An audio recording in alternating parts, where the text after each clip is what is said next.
أحييكم من مملكة البحرين ويسعدني أن أتوجه بخالص التحية متمنيين النجاح لأعمال هذا المنتدى.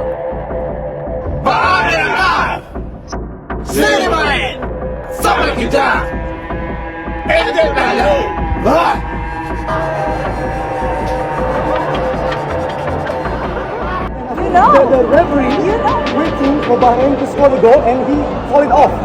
This is nice by the referee.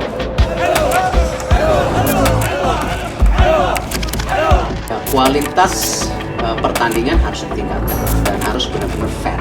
Dunia melihat, saya tidak bisa mengelakkan ketika beberapa media internasional menulis Indonesia being robbed, Indonesia dirampok. Tidak bisa mengelak lagi. AFC telah menerima surat dari PSSI terkait protes keputusan wasit Al-Khaf. AFC sebut wasit memang banyak yang harus dibenahi. Raja Bahrain merasa malu dan kecewa usai nama negaranya viral di mana-mana dan tercoreng oleh indikasi kecurangan sepak bola pada laga kontra timnas Indonesia. Sang raja sampai ngomong begini, serta beberapa berita timnas Indonesia hari ini. Selengkapnya hanya di Kickoff Football.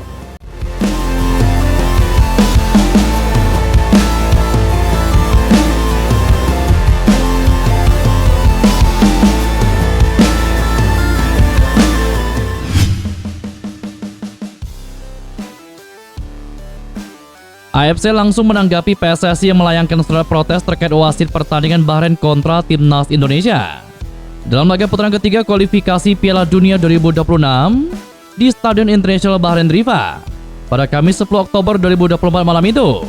Timnas Indonesia merasa sangat dirugikan oleh wasit Ahmed Abu Bakar Al-Khaf. Manajer Timnas Indonesia Sumarji bahkan langsung dihukum kartu merah ketika dari pinggir lapangan mengecam keras kepemimpinan wasit dari Oman tersebut. Pelatih skuad Garuda Sintayong dalam konferensi pers juga mengekspresikan kekecewaannya terhadap wasit tersebut. Selain itu, menurut Erick Thohir, banyak keputusan Ahmed Al-Khaf yang merugikan Indonesia dan menguntungkan bagi Bahrain, termasuk soal tambahan waktu. Bukan hanya kubu Indonesia dan fansnya, banyak pihak dari belahan bumi lain juga menyoroti kepemimpinan wasit tersebut. Akan tetapi beberapa jam setelah itu, AFC menjelaskan belum menerima surat protes dari PSSI tersebut. Sebagaimana dikutip dari News Straits Times di Malaysia, Sekretaris Jenderal AFC Datuk Seri Winsor John membenarkan konfederasi belum menerima pengaduan resmi dari PSSI. AFC bermarkas di Kuala Lumpur, Malaysia. Presiden AFC saat ini, Sheikh Salman bin Ibrahim Al Khalifa, berasal dari negara Bahrain. Sedangkan Winsor adalah seorang administrator sepak bola dari Malaysia yang ditunjuk menjadi Sekjen AFC sejak tahun 2015. Meskipun demikian, Winsor menjanjikan bahwa laporan wasit termasuk alasan penambahan menit bermain setelah additional time akan segera ditinjau. Dia mengaku pembenahan wasit masih sangat perlu dilakukan. Winsor menyuruhkan pelatihan wasit yang lebih baik di seluruh Asia, khususnya di kawasan ASEAN. Kami perlu PSSI untuk mengklarifikasi apa yang mereka keluhkan. Apakah itu kinerja, manajemen waktu, atau masalah spesifik lainnya. Kami sudah mendengar berbagai laporan, tetapi pengaduan harus detail. VAR memonitor semua keputusan wasit, dan mereka harus membenarkannya jika ada protes. Walaupun official pertandingan tidak mengomentari penampilan mereka secara terbuka, tetapi tetap diharuskan memberikan laporan rinci kepada FIFA. Kami membutuhkan lebih banyak wasit berkualitas dari wilayah ini. Saat ini, Nazmi Nasarudin dari Malaysia adalah salah satu dari sedikit wasit terkemuka, kata Winsor. Winsor telah melihat rekaman pertandingan Bahrain kontra Indonesia, terutama peristiwa kartu merah kepada Sumarji dan Beksan Patinama yang hampir bentrok dengan pemain Bahrain. Dia juga melihat ofisial pertandingan harus dikawal keluar lapangan oleh petugas keamanan. Dengan kejadian yang menghebohkan dunia persepak bolaan ini, tak ayal membuat nama sepak bola Bahrain kian tercoreng dan ramai diperbicarakan oleh banyak media ternama dunia. Raja negara Bahrain jelas merasa frustasi dan juga malu karena negaranya kini dianggap buruk dalam hal sepak bola. Bagaimana tidak? Boleh dibilang semua sosial media yang dimiliki atas nama Federasi Bahrain diserbu habis-habisan oleh para supporter Garuda yang merasa kecewa dengan hasil pertandingan kemarin. Bahkan sosial media sang Raja Bahrain pun tidak luput dari serangan 7 hari 7 malam para supporter timnas ini. Kini dunia olahraga sedang memberitakan kabar terkait adanya indikasi kecurangan yang terjadi dan menyeret nama skuad timnas Bahrain dan juga sang wasit pengadil lapangan Ahmed Alkaf. Jelas sang presiden ingin agar masalah ini bisa segera cepat terselesaikan agar nama sepak bola Bahrain di mata dunia tidak tercoreng. Meskipun saat ini AFC masih menunggu surat protes yang telah dikirimkan oleh Federasi Sepak Bola Indonesia tersebut untuk segera ditindaklanjuti akan adanya kabar bahwa terjadinya kecurangan yang terjadi. JEJS kembali menunjukkan kualitasnya saat dipercaya mengenakan ban kapten dalam laga Timnas Indonesia melawan Bahrain pada tanggal 10 Oktober kemarin. Saat diwawancarai usai pertandingan, wartawan menanyakan pendapat JEJS terkait dugaan kecurangan wasit.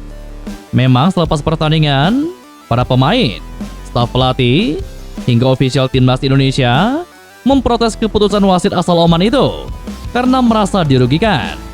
Namun baru-baru ini JEJS memberikan reaksi berkelas meski Timnas Indonesia meraih hasil imbang yang dianggap telah dicurangi wasit Ahmed Alkaf.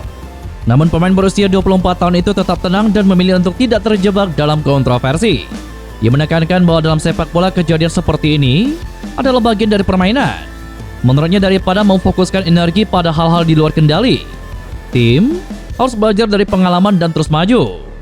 Keputusan pelatih Sintayong untuk mempercayakan ban kapten kepada JEJS pun tanpa alasan. Manajer Timnas Indonesia Sumarji menjelaskan bahwa JEJS memiliki mentalitas dan juga sikap kepemimpinan yang dibutuhkan oleh tim, terutama dalam situasi-situasi sulit. JEJS bukan hanya pemimpin di lapangan, tetapi juga menjadi panutan bagi rekan-rekannya. Sikap yang tenang dan kemampuannya untuk memotivasi pemain lain menjadikannya sosok yang sangat dihormati dalam tim. Selain menunjukkan kemampuan teknis dan juga kepemimpinan, JEJS juga aktif membimbing rekan-rekannya, terutama pemain muda dan mereka yang bermain di liga domestik. Selain itu, dalam unggahan Instagram pribadinya, bek berusia 24 tahun ini tidak menampik bahwa hasil imbang kontra Bahrain terasa seperti kalah. Akan tetapi, pemain andalan klub Liga Italia Venezia itu menegaskan bahwa tidak ada gunanya berlarut-larut memikirkan kejadian kontra Timnas Bahrain kemarin.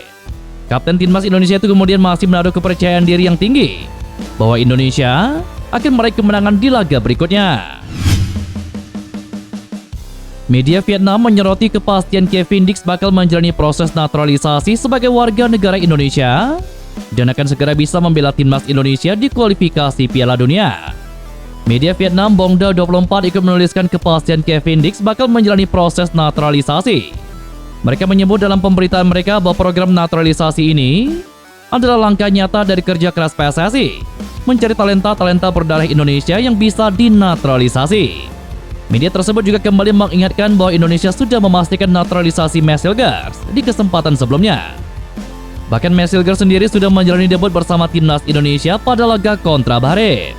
Sementara itu, Ketua Umum PSSI Erick Thohir juga mengungkapkan alasan Kevin Dix mau membela Timnas Indonesia. Dia melihat bahwa memang kita serius dengan banyaknya bergabung pemain-pemain level dunia. Dia juga melihat tim ini semakin kuat. Kevin melihat ini akan lebih stabil lagi ke depannya. Karena kan kita kembali tidak hanya melihat kejuaraan dunia saja, kata Erick Thohir. Dan itulah beberapa berita Timnas Indonesia hari ini. Jangan lupa nantikan berita-berita seputar Timnas Indonesia selanjutnya hanya di Kick Off Football.